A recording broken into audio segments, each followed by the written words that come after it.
han presentado, soy el doctor José María Carrasco, cardiólogo del Servicio de Cardiología Clínica. El día de hoy voy a presentar el tema síndrome de QT largo adquirido por fármacos para COVID-19. En primer lugar, agradecer al cuerpo médico por la oportunidad, al Servicio de Cardiología Clínica que me encomendó la elaboración de este documento, y a los médicos electrofisiólogos del servicio de arritmias que me ayudaron, me aconsejaron bastante y además que corrigieron algunos puntos importantes con respecto a este protocolo. Bueno, estos son los temas que vamos a tratar el día de hoy. Para empezar, y como ya sabemos, el SARS-CoV es un beta-coronavirus patógeno de la enfermedad del COVID-19. El caso índice fue detectado en noviembre de 2019 en Wuhan, en el distrito de Hubei, en China, y sabemos que en la última década se ha convertido en una de las pandemias más importantes hasta el momento, con 264.700 muertes. A pesar de ello, sabemos que anteriormente habían otros patógenos con mayor mortalidad, como la peste bubónica, con 200 millones de muertes en el año 1300 aproximadamente, y la gripe española con 40 a 50 millones de muertes en inicios de 1900. Aún así, este tipo de enfermedad, y con la tecnología y los avances en salud que tenemos, debería de tener un control adecuado. Sin embargo, estamos viendo de que tiene una cierta repercusión a nivel internacional. Hasta el momento tenemos 3.845.000 casos confirmados, en el Perú 58.000 según las últimas estadísticas, y un total de 1.627 muertes, lo cual no es nada despreciable. Por ese motivo es de que existen múltiples tratamientos que han sido planteados hasta el momento, y estas múltiples propuestas tienen algún tipo de tratamientos tentadores, como hemos visto que es el uso controversial de la hidroxicloroquina o cloroquina con la acitromicina. Sin embargo, el uso de estos fármacos ha demostrado no tener una evidencia científica de peso sobre su beneficio, y por lo tanto su recomendación es off-label. Estos fármacos han demostrado como efectos adversos, aparte de los problemas gastrointestinales, tener un efecto muy importante que viene a ser la prolongación del QT o del intervalo QT, y por lo tanto la posibilidad de desencadenar una arritmia maligna, que la más conocida que se ve en este tipo de síndrome viene a ser la torsada de puntas. El objetivo de esta charla es brindar las recomendaciones e informar sobre dichos fármacos que pueden prolongar el QT y la monitorización de los mismos en el manejo de esta enfermedad de nuestros pacientes cardiópatas que vienen al INCOR. Bueno, existen múltiples fármacos, como se había referido, que son utilizados, y dentro de estos, en el manejo del COVID, tenemos, ya lo mencionamos, la hidroxicloroquina y la acitromicina, pero también tenemos al lopinavir, ritonavir, que ha demostrado tener cierto efecto prolongador del QT y presentar también torsada de puntas. Además de ello, se ha visto que dentro de los antibióticos, la piperacilina tazobactam puede producir también una prolongación de este intervalo en ciertas condiciones. Por ejemplo, un desorden hidroelectrolítico como hipocalemia, hipoagnesemia, en casos de bradicardia, o el uso concomitante con prolongadores del QT que ya hemos hablado o hemos mencionado anteriormente. La hidroxicloroquina y la cloroquina son quinidinas sintéticas derivadas de la 4-aminoquinolina. Solamente para hacer un poco de historia rápida, en 1630 se evidenció, se documentó el primer uso como antipirético debido al uso de la corteza del árbol de la quina. Luego de esto, 200 años después, en Inglaterra, el doctor Payen lo utilizó para rash en lupus eritematoso. En Alemania, durante la Segunda Guerra Mundial, inventan la quinidina sintética como tratamiento antipalúdico, y en 1955 aparece la hidroxicloroquina, que no solamente tiene efectos antipalúdicos, sino también antiinflamatorios para el uso en lupus eritematoso. Bueno, con este tipo de antecedentes, existen dos efectos que van a considerarse para el tratamiento en el COVID: el efecto antiinflamatorio y el efecto antiviral. Dentro del efecto antiinflamatorio tenemos la disminución de la producción de citoquinas por macrófagos, principalmente la interleuquina 1 y la interleuquina 6, que son las que más se encuentran relacionadas con el efecto proinflamatorio del COVID-19, y aparte de esto también la inhibición de la fosfolipasa 2. Pero el efecto directo y más importante que tenemos que tener en cuenta es el antiviral, debido a que este tipo de fármacos, siendo una base débil y generalmente encontrándose en el medio intracelular, es fagocitado por el lisosoma. Al ser una base débil, puede producir un efecto de alcalinización del medio lisosomal, y por lo tanto, cuando se produce la endofagocitosis del virus, puede inhibir hasta cierto momento la replicación del virus debido a que este es pH dependiente. Aparte de ello, inhibe la glicosiltransferasa y la quinona reductasa 2, que puede producir la biosíntesis de ácido siálico. ¿Y por qué es importante mencionar esto? Porque este compuesto forma parte de la proteína S, que se une o se liga al receptor del ECA2. Acá estamos mostrando los efectos o la evidencia científica in vitro que se ha documentado ahora último sobre el uso de la cloroquina y sus efectos beneficiosos con respecto a la disminución de la carga viral.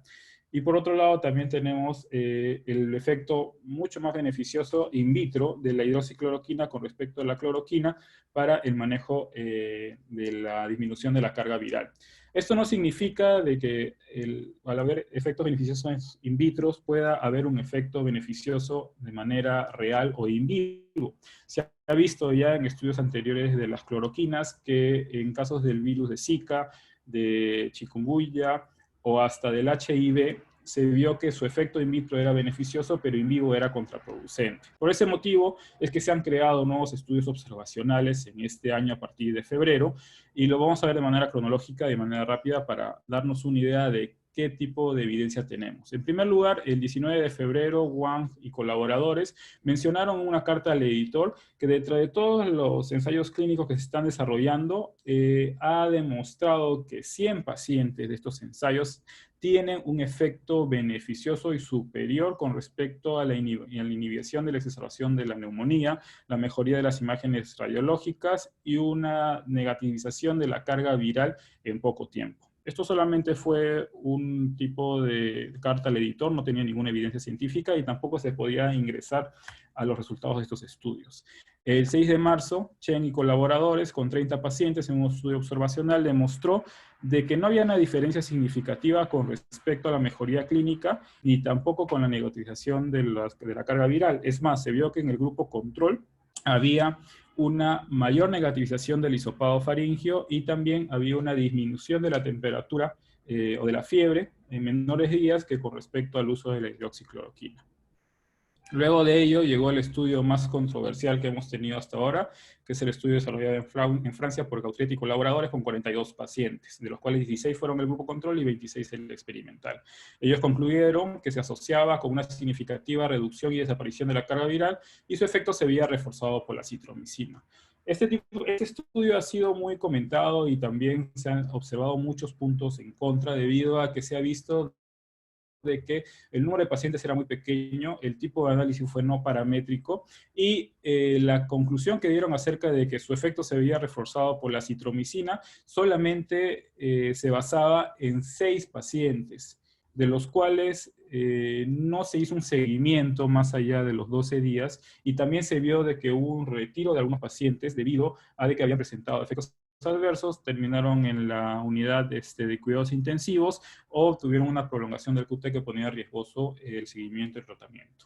Luego, el mismo Gautret, el 4 de abril, presenta otro estudio observacional con 80 pacientes, pero en este caso solamente son 80 pacientes que utilizaron el tratamiento con hidroxicloroquina. Y él evidenció de que había una disminución significativa de la carga viral con respecto a los días, viéndose que se negativizaba al 100% en el día 12. Pero al no haber una diferenciación con un grupo control, pues no tiene un impacto real o significativo con respecto a los pacientes que no están recibiendo hidroxicloroquina. Es como que si yo dijera de que un paciente que no refiere hidroxicloroquina al día número 15 llega a negativizar sus valores de carga viral, lo cual pues se ha visto en otra evidencia y se sabe por experiencia que esto puede pasar.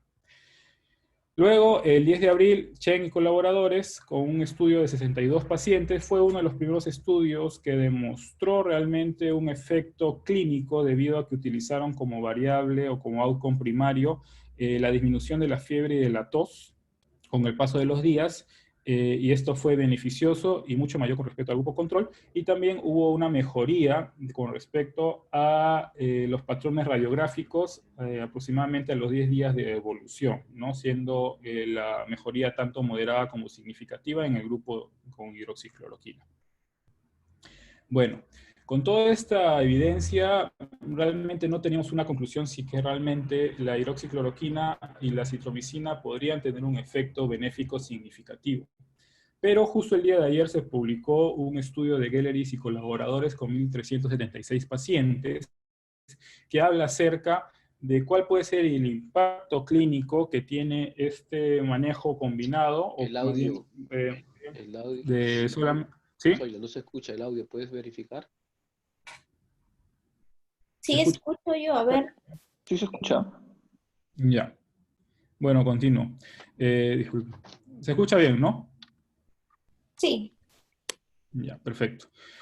Como estaba mencionando, entonces en este estudio realizado, publicado el día de ayer con 1.376 pacientes, que es un estudio observacional de cohorte, pues se observó de que la hidroxicloroquina, a diferencia del grupo control, no había demostrado ser superior o no había demostrado tener un efecto beneficioso con respecto al outcome primario, que era intubación o muerte.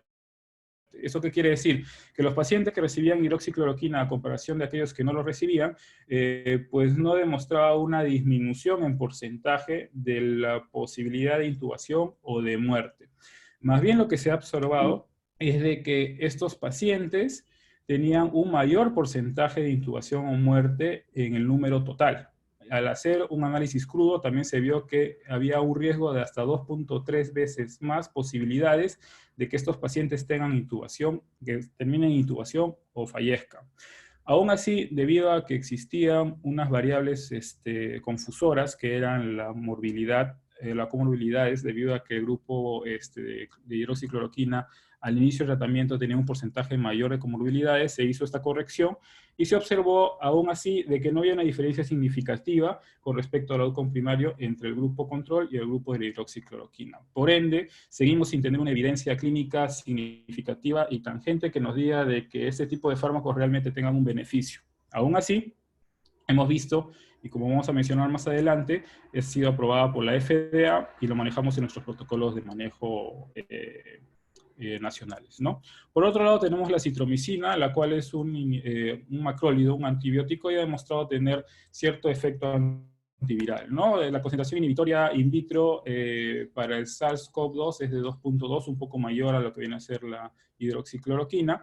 Aún así, también es una base débil que también tiene una acumulación preferentemente intracelular, por lo tanto va a aumentar el pH del lisosoma y esto va a disminuir la replicación viral, y tiene otros efectos como la inducción del interferón gamma y también de la mejoría de la función del epitelio bronquial. Pero aquí lo importante y lo que nos ha interesado en este estudio publicado por Menzel es de que se ha visto de que interfiere con la vía de entrada viral al bloquear la unión entre la proteína S y los receptores ECA.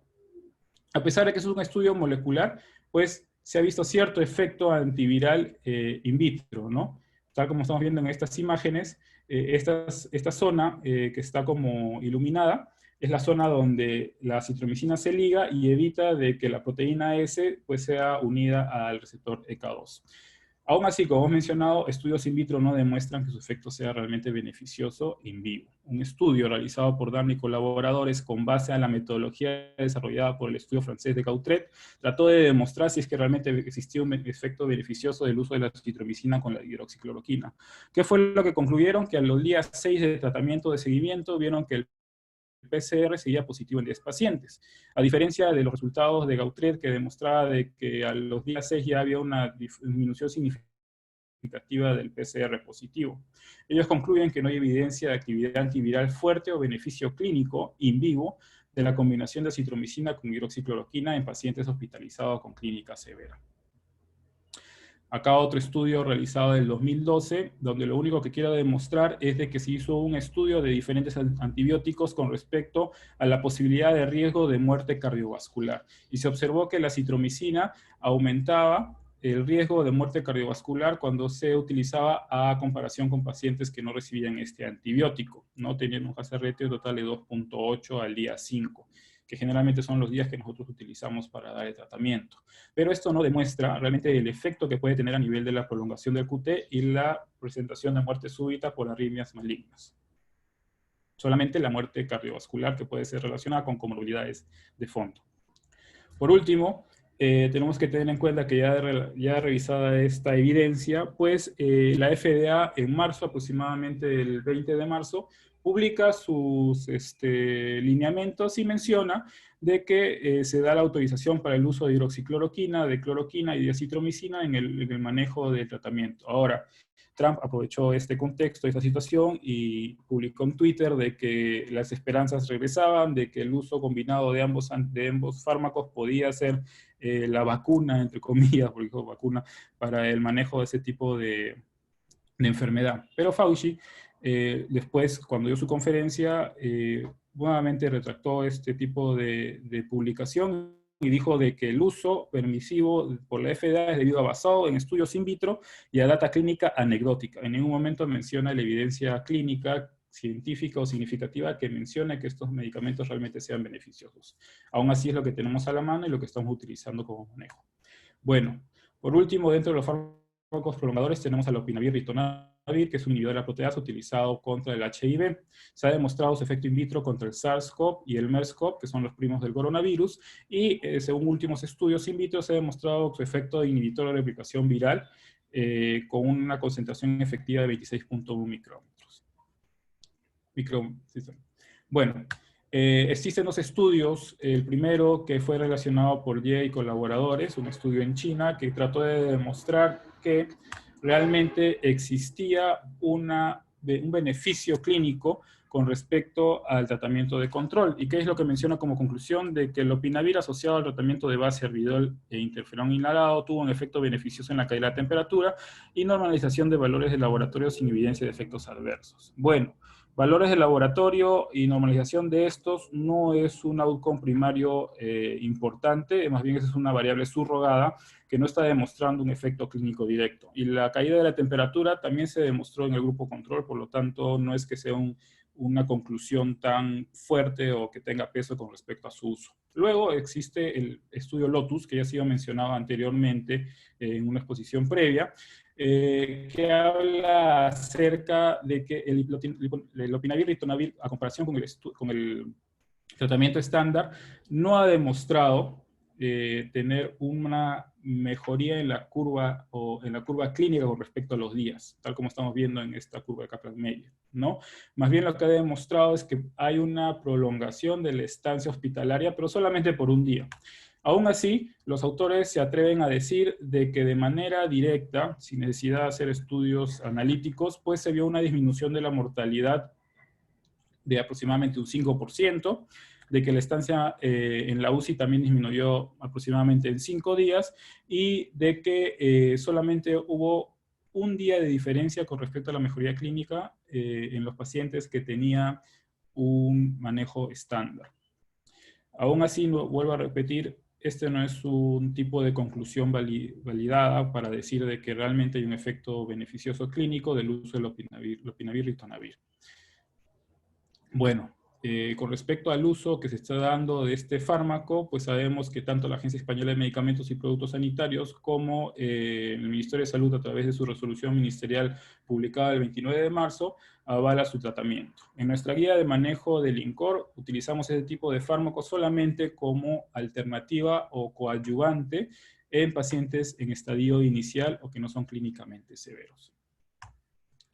Ahora sí, el síndrome de QT largo, ya una vez que hemos explicado estos fármacos, pues es un tipo de canulopatía caracterizada principalmente por el alargamiento del QT y el riesgo de presentar una taquicardia, arritmia o una arritmia maligna. Generalmente su definición está dada por 3 partes. Primero, un intervalo QT corregido de más de 480 milisegundos. Y en segundo lugar, un QT corregido de más de 460 milisegundos. En pacientes que tienen antecedentes de episodios clínicos de síncope inexplorado y en la ausencia secundaria de síndrome de QT largo. Y aparte, en aquellos pacientes que presentan antecedentes familiares o personales, el score diagnóstico de Schwartz mayor a 3.5. Puede ser congénito, principalmente por estos 3 genes que estamos viendo aquí, o adquirido por fármacos o trastornos electrolíticos. En cuanto a la fisiopatología, sabemos de que los fármacos pueden producir una inhibición del gen relacionado al éter agogó. ¿Y por qué es importante mencionar este gen? Porque este gen codifica las unidades formadoras de poros en los canales de potasio. Si estas unidades formadoras de poros se ven alteradas, entonces por lo tanto se va a ver alterada la corriente rectificadora de activación rápida, que es la IKR. Y por lo tanto, esta se puede inhibir. Al momento de inhibirse, va a producir un alargamiento de la repolarización en la fase 3 del potencial de acción celular del miocardio. Esto a la vez va a producir una entrada tardía de calcio a la célula, retardando la inactivación retardada de voltaje gatillante de los canales de calcio, y como consecuencia puede producir un fenómeno de RT y por lo tanto una arritmia maligna más conocida como torsada de puntas. También puede producir TB monomórficas, como vamos a ver más adelante.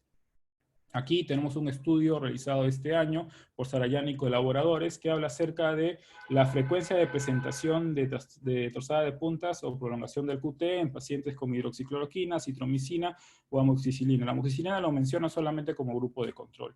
¿Y qué es lo que se demostró? De que a pesar de que la frecuencia o el porcentaje de presentación de torsada de puntas o prolongación del QT es bajo, la citromicina por sí sola o añadida a la hidroxicloroquina tiene una mayor prevalencia de presentación de QT prolongado o de torsada de puntas. Aquí otro estudio que habla acerca de la dosis exacta utilizada para el manejo de COVID por parte de la hidroxicloroquina, cloroquina más citromicina y cuáles fueron sus resultados. Lo que se observó es de que hubo una diferencia significativa con respecto al grupo que utilizó solamente la hidroxicloroquina sola, a diferencia de los que utilizaron tratamiento combinado con acitromicina. Y como estoy mencionando, se vio de que la diferencia sí era significativa y por lo tanto una prolongación mayor del QT en pacientes que utilizaban tratamiento combinado.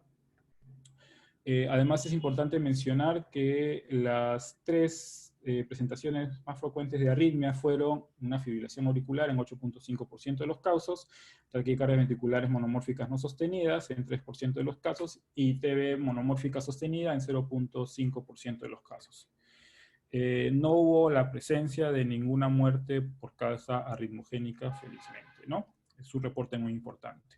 Por otro lado, tenemos otro reporte que habla acerca de la prolongación del QT de más de 500 milisegundos o con un delta de más de 60 milisegundos. Y en este estudio no se demostró que haya una diferencia significativa con respecto al uso de hidroxicloroquina sola o asociada a citromicina. Es decir, de que realmente la citromicina puede prolongar el QT, sí, pero puede ser de que no lo prolongue de manera significativa como para tener un intervalo QT de más de 500 milisegundos o un aumento de más de 60 milisegundos. Además de ello, Bessier y colaboradores, que fue el que realizó este tipo de estudios de que él llama, menciona que es importante realizar un electrocardiograma diario, de que también se realicen test laboratoriales para monitorizar los trastornos hidroelectrolíticos y que el tipo de QT corregido tiene que ser manejado de manera continua. Bueno, vamos a avanzar rápidamente con respecto a las herramientas para el diagnóstico, que son ya básicas y que todos lo sabemos. La historia clínica es que es sumamente importante, hay que saber cuál es el estudio o el uso de fármacos prolongadores del QT, la presencia de síncope, epilepsia, antecedentes familiares. Si es que los presentara, utilizamos el score de Schwartz, como vamos a ver más adelante, y reacciones adversas a los fármacos que vamos a utilizar. Por otro lado, el electrocardiograma es la principal herramienta diagnóstica y la medición del mismo debe ser de forma manual y utilizando la técnica de máxima pendiente, como estamos viendo en la gráfica que se encuentra acá. El promedio de 3 mediciones nos va a dar el resultado final y principalmente se tiene que medir en la derivada 2 o en la B5. La medición del QT con la presencia de onda U nos puede dar algunos problemas para su medición. Hay dos tipos de onda T que se pueden observar, la onda T bífida, donde se va a tomar la medición al final de esta onda T bífida, y la onda T con dos componentes, en la cual no podemos ser tan ligeros al momento de medirlo y se debe hacer dos mediciones. Una, considerando el nadir entre ambas ondas, y la otra considerando la medición con la onda final, debido a que esta onda pequeña, como estamos viendo aquí, podría ser una onda U fusionada. Las fórmulas de corrección que utilizan principalmente son las de Bassetti y Friedericia. En los últimos estudios realizados con respecto a cuál puede ser más exacta, se ha demostrado que la de Friedericia es más exacta con respecto a la variabilidad en la frecuencia cardíaca. Aún así, algunas guías de manejo de COVID demuestran o mencionan de que la fórmula de Bassetti debería ser utilizada debido a que es la que generalmente estamos acostumbrados a calcular. pero la diferencia entre la de Bassetti y Friedrichia simplemente es que en uno utilizamos la raíz cuadrada y el otro utilizamos la raíz cúbica. Así que se puede dejar a criterio de cada asistente utilizar cualquiera de estas dos fórmulas. Por otro lado, hay muchos pacientes que vienen con bloqueo de rama izquierda como consecuencia de un proceso isquémico o de ritmo de marcapaso, y para estos casos se utiliza la fórmula de Bogosian. Ya. Si es que en el caso que tengamos una limitación del uso de electrocardiogramas, lo que se menciona es de que se recomienda el uso de telemetría por monitor de signos vitales o el uso de dispositivo móvil con registro remoto de trazado electrocardiográfico, lo cual no tenemos al momento, pero es lo que menciona la Clínica Mayo y lo que utilizan ellos, que es el CardiaMóvil 6L, que lo venden en Amazon y que ha sido muy útil para ellos para poder monitorizar sus QT. Exámenes auxiliares, principalmente el uso de electrolitos séricos para poder corregirlos, y los scores que les había mencionado que son muy importantes, el score de Schwartz, que lo vamos a utilizar como diagnóstico en caso de pacientes con antecedentes familiares o personales, y el score de Tisdale, que en nuestro caso para manejo y el protocolo que hemos desarrollado es sumamente importante debido a las variables que presenta. Si tenemos un paciente que ingresa al INCOR con un infarto de miocardio, que vamos a darle 2 fármacos para manejo de COVID, y que además de esto tiene falla cardíaca o está usando furosemida, ya el puntaje, como se está dando cuenta aquí, va a sobrepasar los 11 puntos.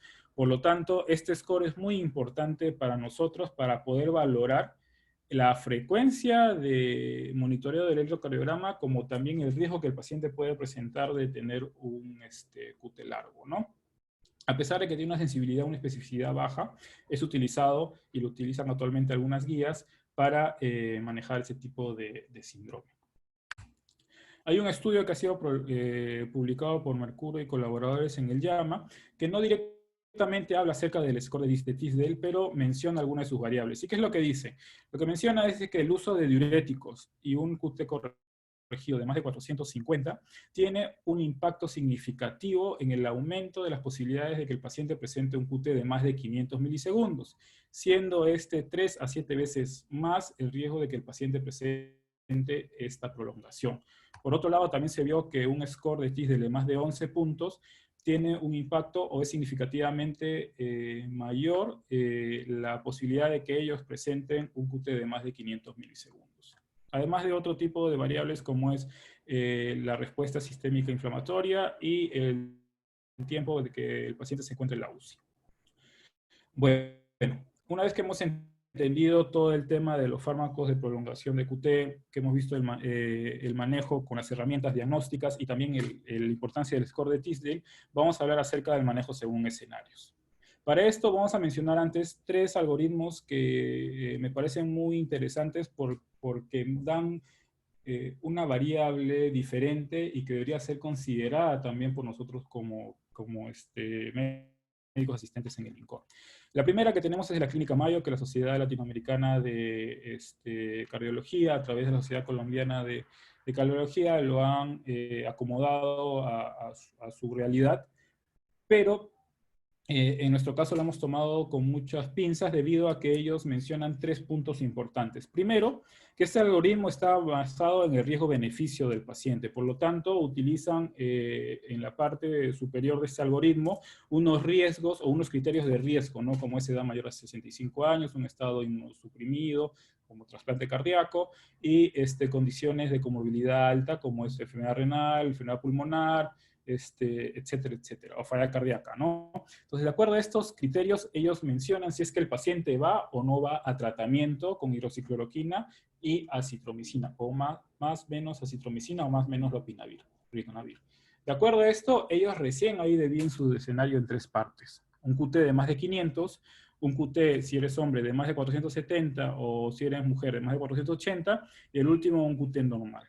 Entonces, cuando el paciente tiene un QT de más de 500, ellos mencionan que debería de detenerse el uso de drogas que puedan prolongar el QT, pero abogando al riesgo-beneficio. Si es que vemos que el beneficio es mayor que el riesgo, de acuerdo a los criterios que ellos han utilizado de riesgo, pues se puede dar todavía el tratamiento para manejo de COVID con un monitoreo más estricto del electrocardiograma y de los electrolitos.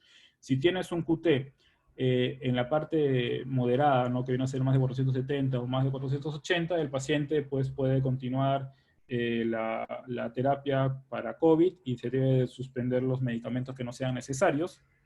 Y por último, en caso de que los pacientes tengan un riesgo leve con un QT normal, pues simplemente se continúa con la terapia. Ahora, ellos mencionan que generalmente el tiempo que debe de utilizarse para el control del electrocardiograma es entre 48 a 96 horas después de que el paciente ya sea ingresado. Pero ellos, ¿por qué mencionan esto? Porque ellos también utilizan la telemetría. Utilizan el cardiomóvil 6L para poder monitorizar a sus pacientes y de acuerdo a esto es que ellos realizan el control con un electrocardiograma físico o también un monitoreo a través de esta telemetría. Para ellos es un poquito más fácil poder tener acceso a este tipo de tecnología, pero en nuestro caso no. Aparte de eso, tenemos que tener en cuenta que nuestros pacientes generalmente son cardiópatas y por lo tanto el riesgo de score de Tisdale es de moderado a severo, casi siempre. ¿Ya? Tenemos otro algoritmo realizado por Naxuk y colaboradores. Lo importante de este algoritmo y que me interesó mucho es el uso de la ecocardiografía.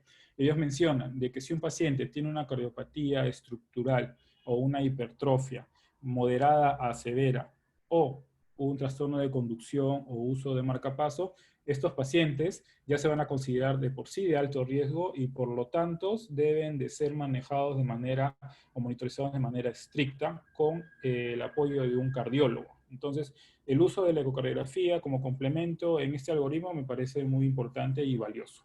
Y por último lugar tenemos el algoritmo que es planteado por Mitra y colaboradores, que habla acerca del uso de la lidocaína, que es un fármaco de uso controversial actualmente en el manejo de arritmias ventriculares. Entonces, lo que mencionan ellos desde que no voy a explicar todo el algoritmo, lo importante es de que aquellos pacientes que tienen un QT corregido de más de 550 milisegundos, sin ectopias ventriculares y una frecuencia cardíaca de más de 80 latidos por minuto, plantean el uso de lidocaína de endovenosa 100 miligramos y luego una nueva revisión del electrocardiograma. Lo que ellos han visto en su serie de casos, que son como 8 si no me equivoco, es de que hay una disminución significativa del intervalo QT. Y esto puede ayudarnos a poder prolongar el uso de la citromicina y la hidroxicloroquina, pero solamente es una observación o una conclusión que no tiene evidencia científica al momento. Bueno, de acuerdo a todo lo mencionado, y ya teniendo algunos criterios de manejo para nuestros pacientes cardiópatas, y siendo un poquito más estrictos, hemos considerado 3 escenarios. El primero, que es utilizando el QT corregido como punto de corte de 450, sea hombre o varón. Es más práctico, es más sencillo y también más seguro. El segundo escenario, un QT corregido mayor o igual a 450 y menor a 500. Y el tercer escenario es un QT corregido mayor o igual a 500 o un delta o un aumento del QT basal con respecto al control de más de 60 milisegundos. En el escenario 1, vamos a tener las medidas generales, que es el inicio del tratamiento médico combinado único, la corrección de los electrolitos séricos, la monitorización continua de funciones vitales para prevenir episodios de hipotensión o bradicardia como efectos adversos al tratamiento, y vamos a dividirlo en 2 partes de este escenario. El primero, si el score de Tisdale es menor a 7 puntos, es decir, que es un riesgo leve, se va a realizar un electrocardiograma diario, 24 horas los primeros 3 días y luego cada 48 horas. Si el score de Tisdale es mayor o igual a 7, se va a realizar un electrocardiograma cada 8 a 12 horas, se puede hacer cada 12 horas los 3 primeros días y luego cada 24 horas hasta terminar el tratamiento con estos fármacos. En el escenario 2, si tenemos un intervalo QT mayor o igual a 450 pero menor a 500, se va a considerar suspender el tratamiento médico combinado con hidroxicloroquina y acitromicina.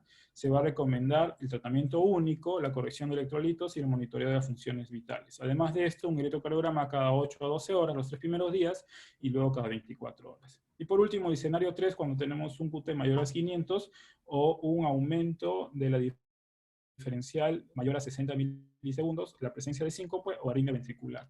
En estos pacientes se suspende el tratamiento médico combinado único, se corrigen los electrolitos de ser necesario, la monitorización, y lo importante aquí es poder hacer o solicitar la interconsulta, sea física o por vía telefónica, del servicio de electrofisiología para evaluar el estado clínico del paciente y considerar, de acuerdo al riesgo-beneficio, el mantenimiento del tratamiento o la suspensión. Hasta que esto suceda, se debe realizar un electrocardiograma cada 6 horas, debido a que estos pacientes van a tener mucha variabilidad con respecto al intervalo QT y la presencia de extrasístoles ventriculares, taquicardias ventriculares o una arritmia maligna. Las contraindicaciones del inicio de tratamiento las vamos a ver acá, no las voy a mencionar todas, solamente tener en cuenta las tres primeras, que es un QT prolongado asociado a síncope, un intervalo QT mayor a 500 o el aumento de más de 60 milisegundos respecto al previo. Aquí tenemos el protocolo que nosotros hemos planteado para el uso en el INCOR, basados, como les digo, al riesgo que tienen nuestros pacientes cardiópatas, basados en las variables del score de Tisdale y basados también al acceso que tenemos al electrocardiograma o también al manejo o el monitoreo continuo de nuestros pacientes. Entonces, lo primero que tenemos que hacer es suspender todo fármaco prolongador de QT que no sea esencial. Eso lo vamos a ver en la página credilmeds.org, que nos va a ayudar a poder evidenciar cuáles son los fármacos que son prolongadores, y luego vemos, si el QT es menor a 450, el paciente supuestamente no tiene prolongación del QT. Se inicia el tratamiento, el control sérico y corrección de trastorno electrolítico. Se menciona el score de riesgo de Tisdale. Si es menor a 7, EKG cada 24 horas, si es mayor a 7, cada 8 a 12 horas, y una reevaluación del QT para ver si es que este se mantiene menor a 450. Si es mayor a 450, tenemos dos escenarios. El 2, que es 450 a 500, y el 3, que es mayor a 500, con un aumento de más de 60 milisegundos, arritmias ventriculares o síncopes. En el escenario 2, vamos a considerar detener el tratamiento combinado, mantener el tratamiento único y corregir los electrolitos séricos. Y en el escenario 3, se suspende el tratamiento, se corrige los electrolitos, se realiza un electrocardiograma cada 6 horas y hacemos la interconsulta formal con electrofisiología o una junta médica con cardiología clínica para valorar el riesgo-beneficio y ver si es que se continúa o no con el tratamiento médico. Ahora, si es que nuestro paciente llega con un QT prolongado, iniciamos tratamiento y no le tenemos un electrocardiograma y nos produce una arritmia ventricular, principalmente una torsada de puntas o una taquicardia ventricular polimórfica. Entonces, vamos a tener que manejarlos. En estos casos, ¿cómo va a ser el manejo? En caso de torsada de puntas, como sabemos, fue diagnosticado o fue reportado por primera vez en el 66 por el francés Francois de Sertene, ¿no? Y sabemos que es un tipo de arritmia gatillada por una ráfaga corta de contracciones ventriculares prematuras que inician la taquicardia. El objetivo del tratamiento es estabilizar el miocardio, cortar el periodo de repolarización y corregir trastornos electrolíticos. Acá también mencionamos algunos tipos de fármacos que interfieren con respecto a algunas enzimas y que pueden prolongar el QT y producir una arritmia ventricular. Bueno, tenemos dos escenarios. En caso de inestabilidad hemodinámica y en caso de estabilidad hemodinámica. En caso de inestabilidad hemodinámica, si el paciente tiene una presión menor de 90 milímetros de mercurio, una frecuencia de más de 150 milímetros de mercurio, inmediatamente lo que hacemos es cardiodefibrilación eléctrica no sincronizada, porque el sincronismo y polimorfismo ventricular generalmente es casi imposible. Se inicia con 100 joules de inicio y se va progresando el aumento si es que no vemos respuesta, ¿no? ¿Cómo podemos hacer la cardioversión eléctrica en pacientes en prono? Se colocan las paletas, una a nivel infraescapular del lado izquierdo y la otra a nivel de la línea media axilar anterior o también en la línea externa del lado izquierdo, si es que podemos hacerlo así, ¿no? En caso de pacientes en prono, porque sabemos que muchos pacientes van a estar en prono. En caso de estabilidad hemodinámica, el principal fármaco que se utiliza es el sulfato de magnesio, debido a que inhibe los canales de calcio asociados con el retardo de la repolarización ventricular y evitamos que se pueda producir un fenómeno de RNT y el desencadenamiento de la torsada de puntas. Si el paciente no responde y hay presencia de bradicardia, pacing cardíaco. En otros países, acá no tenemos, el isoprotenolol es muy importante y se puede utilizar. Este es el protocolo que también nosotros manejamos o hemos propuesto para el INCOR en pacientes cardiópatas. Solamente menciona lo que ya hemos dicho anteriormente, estabilidad hemodinámica sí y no. Si es que hay estabilidad, sulfato de magnesio, si es que no hay, cardioversión eléctrica. Si es que aún así vemos que hay refractariedad, se puede iniciar el pacing cardíaco con una frecuencia generalmente entre 100 a 110 latidos por minuto. Además de esto, tenemos que considerar que están contraindicados los antiarrítmicos como la amiodarona o la procainamida. Hay que descartar la posibilidad de un síndrome QT largo congénito, si es que la torsada es recurrente, y el uso de lidocaína como tratamiento complementario se puede utilizar en casos de refractariedad, pero los niveles de evidencia, como los he mencionado anteriormente, es muy bajo. Algunas guías están mencionando el uso de 100 miligramos endovenoso, pero no hay evidencia clínica de peso que nos pueda indicar este tipo de antiarrítmico. Por otro lado, tenemos la arritmia ventricular maligna. En estos casos, definitivamente cardioversión eléctricas con parches o palas, como hemos visto en prono, ¿no? En caso de ser desfibrilador monofásico, 360, en caso de ser bifásico, empezamos con 120 y vamos progresando, ¿no? Se hace RCP avanzado, se puede hacer RCP avanzado en prono, como estamos viendo en estas imágenes, y en caso de taquicardia ventricular polimórfica, se puede valorar la administración de sulfato de magnesio 2 miligramos endovenoso. Aparte de eso, corregir las alteraciones electrolíticas, contraindicado, como hemos visto, el uso de algunos antiarrítmicos del tipo 1A, 1C y 3, como la miodarona, y de revertir este evento se debe continuar con los cuidados posarresto en una unidad de cuidados críticos y evaluación por cardiología clínica o electrofisiología de tener la disponibilidad.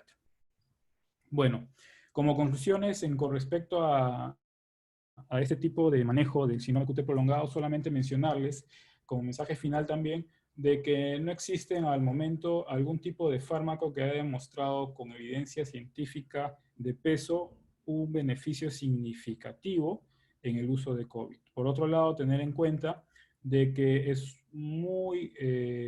hay que ser muy estrictos con respecto al control del QT corregido en los pacientes que tenemos, debido a que al ser cardiópatas tienen más riesgo de poder presentar alteraciones hidroelectrolíticas, uso de furosemida, presencia de estados proinflamatorios y por lo tanto un score de riesgo de Tisdale mayor y por ende también una mayor prevalencia de arritmias ventriculares. Si tenemos ya un paciente con COVID clínicamente severo y aparte de eso nos hace una arritmia maligna, pues tenemos que tener mucho cuidado. Y como último consejo solamente, hay que tener mucho cuidado también siempre de poder estar en contacto con los pacientes y mantener siempre nuestro equipo de protección personal. Y sobre todo poder apoyarnos en todo lo posible en esta situación tan compleja que estamos viviendo, ¿no? Bueno, eso sería todo. Muchas gracias. Se agradece al doctor José Santamaría por su ponencia. Gracias, doctor. Invitamos al doctor Mario Carrera del Servicio de Electrofisiología para moderar la ponencia. Doctor Mario, por favor. Bien, buenos días con todos. Gracias, José María, por la presentación. De hecho, ha estado bastante buena. Yo quiero, antes de pasar a la ronda de preguntas, acotar algunas cosas importantes, ¿no? Primero que, en este caso, la medición del QT y el QT corregido es súper importante, y para lo cual a veces pasamos muy a la ligera la medición del QT en los diferentes servicios o los diferentes médicos cuando nos enfrentamos a una medición del QT. Ya existen algunos parámetros establecidos desde hace varios tiempos por la Sociedad Americana de Cardiología de cómo deberíamos de medir el QT. El QT se debería medir en 3 derivadas, en la derivada 2, en B5 y en B6, porque son aquellas derivadas que tienen el valor más alto del intervalo QT. ¿Ok? Entonces también hay que tener en cuenta que si en esas 3 derivadas no se ve, se podría obtener la mejor derivada donde se pueda determinar el final de la onda T. Siempre hay que utilizar el método de la tangente, que permite determinar muy bien o discernir si existe o no la presencia de una onda U que pueda confundir. Porque tengamos en cuenta que si solamente se pasa un cuadradito de medición en el electrocardiograma, estamos hablando de 40 milisegundos. Y como bien explicó José María, 40 milisegundos significa poner a un paciente en riesgo bajo, porque es menos de 450, en riesgo moderado o en riesgo alto si es más de 500 milisegundos cuando hacemos la corrección. Entonces es muy importante tener en cuenta que la medición no es tan fácil a veces, porque a veces también tenemos unas ondas T que son bifásicas con tendencia a la negatividad, que son bifásicas con tendencia a la positividad, y eso puede hacer factores de confusión. Y es ahí es donde tenemos que apoyarnos en todo sentido. Si hay alguna duda de la medición del intervalo QT o sobre todo dónde termina, también para poder apoyarse con los diferentes servicios, ¿no? Otra cosa importante es que hay algunos pacientes que tienen fibrilación auricular y que también hay que medir el QT. Y en este caso, cuando uno tiene fibrilación auricular, lo que hay que hacer es hacer un promedio de 10 segundos para tener un intervalo de QT que valga la pena tomarlo en cuenta. Si no, tampoco obtendríamos un QT corregido real. Bien, Y con respecto a lo demás, yo creo que está bastante claro los tres escenarios clínicos que se ha optado en la institución. Es algo muy práctico, menor de 450, entre 450 y 500 y más de 500, y añadir a eso la escala de riesgo de Teasley, que permite pues, valorar a un paciente clínicamente si está entre riesgo bajo, moderado y alto, y eso nos permite pues, tener una combinación muy buena de factores clínicos, laboratoriales y de electrocardiograma para poder tomar la decisión. Ojo que nosotros con esto, como cardiólogos que evaluamos un electrocardiograma, nosotros vamos a dar la posibilidad o no de riesgo que pueda tener el paciente, más no vamos a influir en que sí o no debe utilizar un medicamento. Pero sí podemos decir que lo podríamos contraindicar en ciertos escenarios, como mencionó José María, ¿no? Una escala de Teasley de alto riesgo, más de 500 milisegundos del QT corregido, o que la delta diferencial salga más de 60 milisegundos, es un escenario de bastante riesgo, sobre todo si se va a usar dos fármacos. Bien, ¿alguien alguna pregunta o por el chat o puede ser hablado, por favor? Sí, buenos días. ¿Se escucha? Sí, sí, se escucha. Sí, soy el doctor Arteta. ¿Qué tal? ¿Cómo está? Quería Doctor, hacer ¿qué tal? un par de preguntas. ¿Qué riesgos hay sobre los pacientes? Hablamos no de los pacientes cardíacos o cardiópatas con infartos previos o fallas cardíacas, sino en el escenario que muchos de estos pacientes hacen una afectación de los pacientes con COVID, hacen una afectación miocárdica que no llegan a ser miocarditis con falla cardíaca. He visto varios pacientes que me llaman por falla cardíaca, descartar falla cardíaca, solamente porque tienen obviamente los síntomas de la disnea y tienen elevación que ya está descrito en el COVID, del ProBNP, y también de las enzimas cardíacas, sobre todo de la troponina. Mi pregunta va, ¿qué hay con respecto al uso de la hidroxicloroquina, la citromicina, y el riesgo de tener un QT prolongado o el T-State alto, pero que están generando miocarditis por el propio COVID? Esa es la primera pregunta, ¿no? Y la segunda pregunta, en el caso de los pacientes que dependen de furosemida, dependen de diuréticos y tienen un QT límite, limítrofe o 500 milisegundos, ¿qué indicaciones tendríamos para suspender ese diurético y darle otra alternativa para que no se congestionen? Gracias, doctor. José María, ¿tiene algo? Bueno, con respecto al proceso de injuria miocárdica, justo estoy buscando el cuadro que había puesto del score. La injuria miocárdica de por sí pues, es producido por un estado proinflamatorio, ¿no? A nivel del miocardio. Entonces, lo que se ha visto según este estudio es de que la presencia de más de dos puntos de respuesta sistémica inflamatoria aumentado puede ser un factor de riesgo que puede aumentar hasta 3.8 veces más el riesgo de presentar un QT prolongado de más de 500 milisegundos. Entonces sí, pero no está mencionado dentro del riesgo del score de Teasdale, ya que ellos no lo han considerado obviamente porque no sabían de ese tipo de patología, ¿no? Pero yo considero que sí, la presencia de injuria miocárdica de por sí ya es un estado proinflamatorio y más el riesgo que tiene el paciente de COVID, pues puede aumentar la presencia de un QT prolongado, ¿no? En esos casos, también seguir con el manejo de el monitoreo del electrocardiograma, si es posible, si es que está en casa, pues tendrá que solamente ser monitorizado por frecuencia cardíaca, quizás puede ser una opción, ¿no? Pero sí, de por sí la injuria miocárdica produce un aumento del riesgo de QT prolongado. La otra pregunta era la de la furosemida.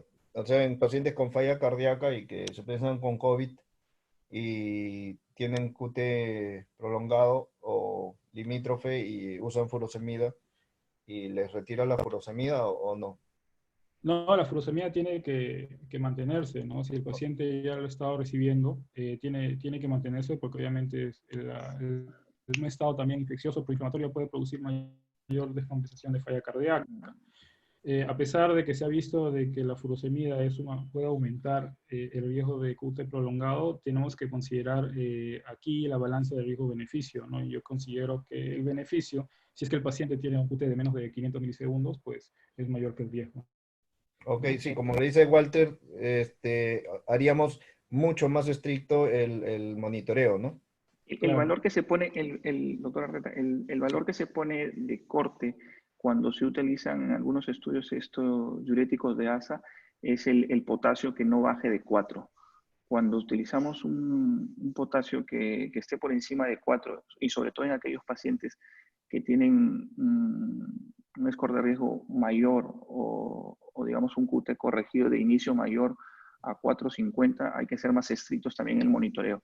Es por eso que muchas de las unidades de cuidados intensivos o de otros centros tienen la configuración del monitor de la UCI, y lo puede poner uno en algunos monitores para que sea un monitoreo continuo del QT corregido, y midiendo el potasio, teniéndolo por encima de 4 nos da cierta seguridad, pero es sobre todo tener más precisión en los electrolitos. Entonces, como dice también Walter, o sea, más se debería estar fijándonos en el estado del potasio que más que la interacción farmacológica. Es más Sí, estricto. claro. Ya. Sí, claro. Ok, de acuerdo, de acuerdo. Eso es importante. Doctor Cabrera. ¿Sí? Doctor Cabrera. Mario, soy Carolina. Sí. Buenos días. Hola, doctora Mario, Gara. quería hacerle hacer una reflexión y una consulta también a José María. Su charla ha sido excelente, súper ordenada, concreta y de frente al punto. Entonces, si nosotros recibimos siempre, los pacientes que recibimos generalmente, los nuestros, en un gran porcentaje toman amiodarona, y sabemos que la amiodarona nosotros la controlamos con los QT cada vez que llegan a la consulta. ¿Deberíamos de suspender amiodarona para tener la posibilidad de iniciar fármacos que alargan el QT y que no han mostrado mayor relevancia clínica, como él también claramente lo ha expuesto? Esa es mi primera reflexión. Y la segunda reflexión es que realmente en todo el seguimiento que hemos tenido en estos días, es verdad que electrofisiología ha sido pocas veces llamado en INCOR, pero en otras partes donde nos han llamado, solemos ver QTs prolongados, pero no ni siquiera por la hidroxicloroquina, sino por las injurias miocárdicas a las que el paciente está debido por la infección que está cursando, ¿no? Ahora, quisiera la opinión de José María, que ha hablado muy bien de todos estos fármacos, pero que además de la evidencia clínica parece que hay evidencias hasta políticas, ¿no? Bueno, sí, doctora, muchas gracias por las preguntas, ¿no? De por sí ya hay reportes de que los pacientes que fueron a esos estudios presentaban un QT prolongado de más de 480 de base, ¿no? Y hasta hay reportes de que el 30% de ellos lo tenían. Entonces, de por sí yo creo que el monitoreo electrocardiográfico es muy importante y de manera estricta. El uso de amiodarona, en casos de pacientes que vamos a considerar iniciar tratamiento con hidroxicloroquina o acitromicina, pues podría considerarse solamente el uso del tratamiento único, ¿no? Con hidroxicloroquina, a pesar de que pues, no se ha visto que la evidencia científica demuestre su beneficio, es lo que tenemos a la mano actualmente, y tener un monitoreo también cercano, ¿no? Con respecto al electrocardiograma y al control de electrolitos séricos. Porque nuevamente ahí tenemos que ver, tal como lo menciona la Clínica Mayo, el peso del riesgo o del beneficio sobre el riesgo. Y aparte de ello, es importante ver otras alternativas o tratamientos complementarios al uso de estos fármacos, ¿no? En caso de amiodarona es un poco más difícil de poder dar usos complementarios, pero quizás podríamos tratar con betabloqueantes si es que el paciente nos lo permite, ¿no? O simplemente suspenderlo y estar observándolo de manera estricta. No hay un consenso con respecto a la suspensión de estos fármacos, pero tal como lo recomendamos en el algoritmo, si es que podemos suspender fármacos que no son necesarios, los suspendemos. Y si es que el paciente tiene un QT de más de 450 o un QT de más de 500, pues en esos casos sí hay que considerar definitivamente no podemos continuar con el tratamiento médico de la hidroxicloroquina y ver también la posibilidad de otro tipo de fármacos que puedan apoyarnos en el manejo del COVID. Uh-huh. Interesante pregunta de la doctora Guevara, porque hay muchos pacientes que todavía siguen utilizando amiodarona por alguna u otra razón. Y nosotros hay que saber que la dosis acumulada de la amiodarona para que pueda hacer un washout del organismo pueden tardar hasta semanas, ¿no? Entonces, en estos pacientes, si ya vienen tomando amiodarona, creo que la mejor opción sería suspenderlas y hacer, como en otros casos, hacer un monitoreo mucho más intenso, ¿no? Hay algunas guías hasta que ponen un electro al inicio del tratamiento, a las 2 horas, a las 4 y a las 8 horas, ¿no? O monitorización continua, porque tengamos en cuenta que el efecto aún de amiodarona podría permanecer todavía bastante tiempo en el organismo, y si le vamos a sumar estos medicamentos, por más que los suspendemos, hay que tener en cuenta eso de ahí.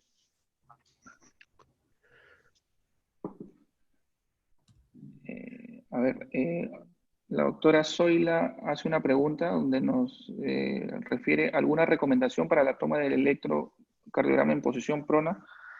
¿Algo que tenga José María?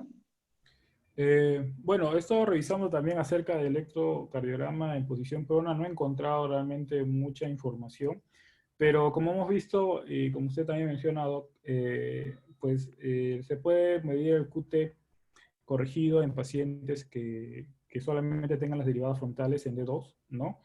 O en su defecto también podríamos ver la posibilidad, si es que el paciente tiene algún trastorno de conducción, un bloqueo de rama, sea derecho o izquierdo, poder utilizar las derivadas posteriores, ¿no? Debido a que las derivadas frontales no tenemos mucha complicación con respecto a la colocación, y las derivadas posteriores también nos podrían dar un trazado electrocardiográfico que nos ayuda a medir el QRS.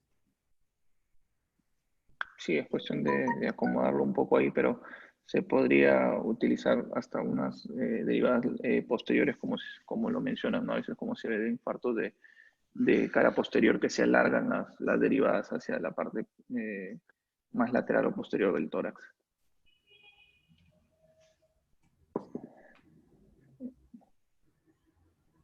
¿Alguna otra pregunta? ¿Alguna duda, comentario que estemos? Porque ya estamos justo en hora.